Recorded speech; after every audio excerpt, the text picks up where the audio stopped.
hayırlı Ramazanlar diliyorum. Rabbimize binlerce kez şükürler olsun. Rahmet, mağfiret ayı Ramazan-ı Şerif'e bizleri ulaştırdı. Tabi Ramazan-ı Şerif dediğimiz zaman, oruç dediğimiz zaman hemen ilk insanın aklına gelen açlık, susuzluk bu geliyor. Fakat aslında Ramazan-ı Şerif kişinin açlığa ne kadar dayanabildiğini ya da susuzluğa ne kadar dayanabildiğini test ettiği bir süreç değil, bir ibadet değil. Ramazan-ı Şerif kişinin kendi iradesini kontrol edebilip edemediği noktasında ya da iradesini nasıl kontrol edebileceği noktasında bizleri terbiye eden, gerek nefis terbiyesi gerekse bedensel olarak bizleri terbiye eden, düzelten, yeni bir karakter inşasına vesile olan sabır ayı güzel bir ibadet. O nedenle Ramazan-ı Şerif'e bu gözle bakmak lazım. Nitekim Rabbimiz Celle Celaluhu Kur'an-ı Kerim'de ifade buyuruyor. Ya eyyühellezine amenu kutibe aleykumus-siyam. Ey iman edenler, Ramazan orucu sizlere farz kılındı. Oruç sizlere farz kılındı. Kema kutibe alellezine min kablikum. Sizden öncekilere farz kılındığı gibi. Peki Ramazan-ı Şerif'in orucunun bizlere farz kılınmasının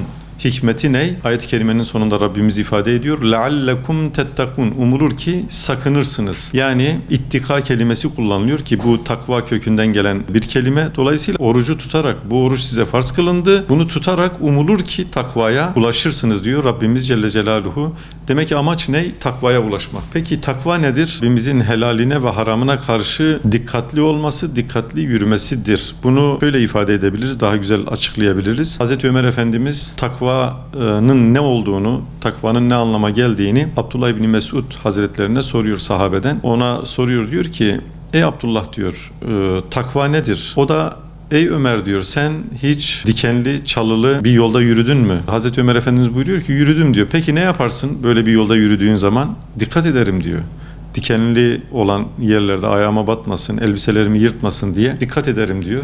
İşte diyor Abdullah İbni Mesud, takva budur. Rabbimizin helali ve haramın noktasında dikkatli bir yol tutma, dikkatli bir istikamet tutma, hayatını ona göre idame ettirme, devam ettirme de bir takvadır.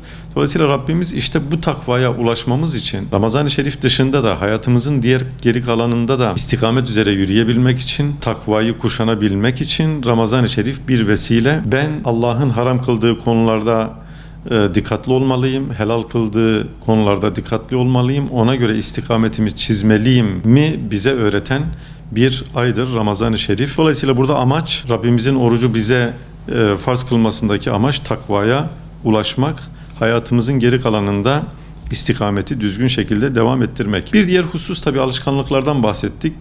Önemli bir konu. Oruç sadece mideye değil, bütün uzuvlara, yani bir anlamda bizim yaşam tarzımız, ahlakımız olarak bize yerleşmesi lazım, uygulamamız lazım. Çünkü Peygamber Efendimiz sallallahu aleyhi ve sellem ifade ediyor, belirtiyor. Kim yalan söylemeyi terk etmezse veyahut da onunla iş tutmayı, yalanla iş tutmayı terk etmezse Allah'ın onun açlığına ve susuzluğuna ihtiyacı yoktur. Aç kalmasına, susuz kalmasına ihtiyacı yoktur. Dolayısıyla amaç kişinin aç kalması ya da susuz kalması değildir. Cenab-ı Allah'ın bizim hiçbir şeyimize ihtiyacı yok.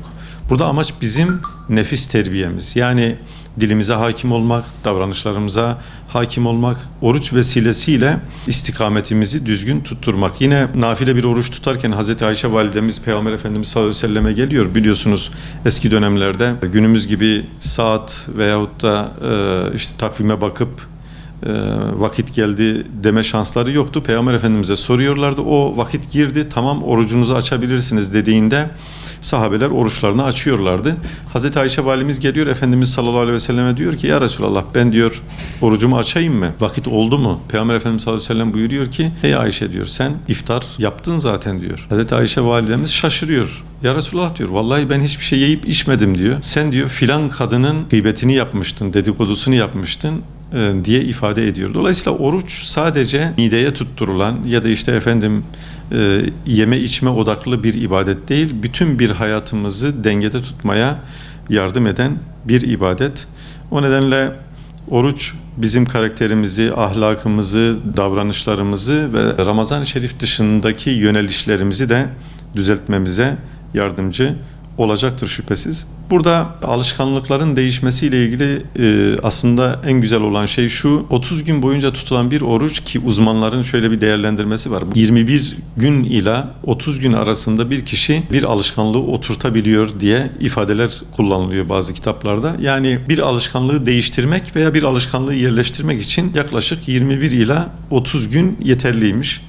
Dolayısıyla ben gündüz mesela sigara içmiyorum diyorsa bir insan, demek ki 11-12 saatlik bir sürede bu maddeyi kullanmayabiliyor. Veyahut da başka bir takım alışkanlıklar varsa bunları gün içerisinde terk ettiği zaman aslında bunu yapabildiğini görecek. Dolayısıyla Ramazan-ı Şerif bittikten sonra da ben demek ki istediğim zaman aç durabiliyorum, istediğim zaman susuz durabiliyorum, istediğim zaman sigara içmeden durabiliyorum, istediğim zaman işte başka bir takım şeylerle ilgili davranışlarımı değiştirebiliyorum mu kendisine özümsemiş olacak, sindirmiş olacak. Dolayısıyla bu da bir anlamda bir kişiye nefis terbiyesi noktasında, karakter eğitimi noktasında çok büyük fayda sağlayan hususlardan birisi. Son olarak Peygamber Efendimiz sallallahu aleyhi ve sellem bir gün hutbeye çıkarken duraklayarak çıkıyor. 1. basamakta, 2. basamakta, 3. basamakta. O duraklardan birisinde kendisine Cebrail aleyhisselamın şöyle dua ettiğini ve kendisinin amin dediğini ifade ediyor. Daha sonradan sahabe-i kiram niçin durakladın ya Resulallah dediklerinde, kim Ramazan-ı Şerif'e erişir de affolunmadan, bağışlanmadan bayrama ulaşırsa onu burnu yerde sürüsün dedi diyor Peygamber Efendimiz sallallahu aleyhi ve sellem, Cebrail aleyhisselam. Ben de amin dedim diyor. Yani Ramazan-ı Şerif'e ulaşıp da o büyük fırsatı, rahmet ayının, Cenab-ı Allah'ın sonsuz rahmetinin sunulduğu o zaman dilimini kaçırıp o şekilde bu güzel fırsatı kaçıran kimselere yazıklar olsun diyor bir anlamda Peygamber Efendimiz sallallahu aleyhi ve sellem. Bizler de manevi bir mevsim, manevi olarak kendimizi şarj edeceğimiz ve bir aynı zamanda da bir karakter inşa edeceğimiz, yeniden kendimizi yenileyip yeniden besmele çekeceğimiz, Bismillah diyeceğimiz bir zaman dilimini yaşıyoruz. İnşallah Rabbim hem madden hem manen, nasıl ki bedenimiz oruçla arınıyorsa ruhen de arınmamıza vesile eylesin. Bayrama da mağfiret olunmuş bir şekilde ulaşmayı cümlemize nasip eylesin.